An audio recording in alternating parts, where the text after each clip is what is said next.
So how's Game Jam been for you so far?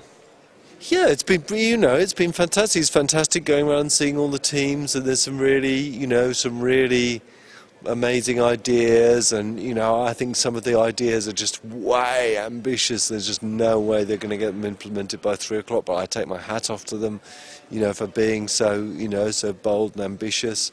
It's fantastic to get that feeling of enthusiasm and excitement. I think it's brilliant. Absolutely.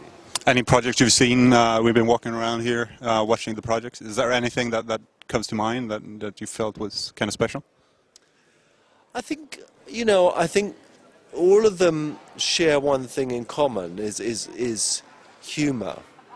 All of them have a sense of humour to them, and I think quite often we make a lot of games that are very, very serious, and they're about end of the world stuff, and it's just nice to see this sense of humour running through everything. So that's pretty inspirational. I wouldn't pick any. It's a bit early to be able to pick a favourite son out of any of these. Though. But is there anything you've been in the game industry for quite a while now? Is there anything with the budding designers and game designers and programmers here? Any wisdom that you'd like to one thing that you'd like to tell them? There's not one thing, there's 1,000 things, but it took me years and years and years of stupid mistakes to realise one simple thing is making something complex doesn't make something good. I used to keep on adding game feature after game feature after game feature without thinking about these fundamental things. Every feature you add to a game, a player has to understand.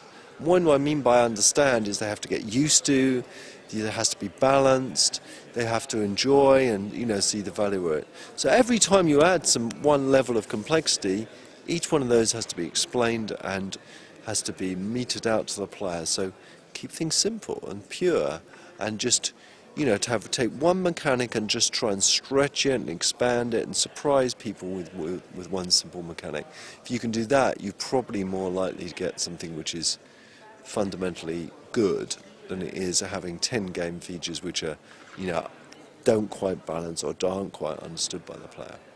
You're quite famous for talking a lot about your pretty grand ideas, good ideas.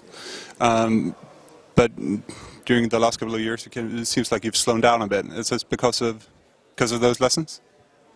Yeah, I think ever since Fable 1, I kind of made this promise to everybody that I wouldn't continue to spout on about ideas unless they were implemented in the game, because I think people were just getting very frustrated of listening to me and thinking, God, is this going to be in the game? Is it not going to be in the game? Is it going to be important? Is it not going to be important? So I really started to take my time in the press really seriously, and say this one thing to me: I'll only really talk about stuff when I absolutely know it's going to be in the game and it's going to be a feature, and when I talk about that feature I should be able to demonstrate it.